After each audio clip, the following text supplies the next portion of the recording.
Prolapse in poultry birds, also known as prolapsed vent or blowout. It's a condition where part of the oviduct and sometimes intestine is pushed out through the vent. It is common in laying hens and can be life-threatening if not treated promptly. Causes of prolapse in poultry. 1. Early onset of laying, before the body is mature. 2. Overweight birds. Fat increases the pressure on the reproductive tract. 3. Laying very large eggs or double-yolked eggs.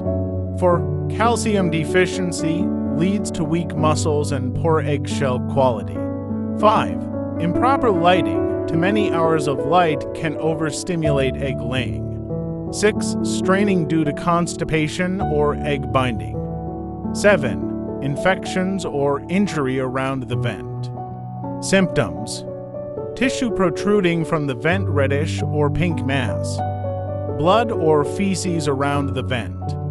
Bird straining or appearing uncomfortable. Other birds pecking at the prolapsed tissue can lead to cannibalism. Treatment: 1. Isolate the affected bird immediately to prevent pecking. 2. Clean the prolapsed tissue with warm saline water.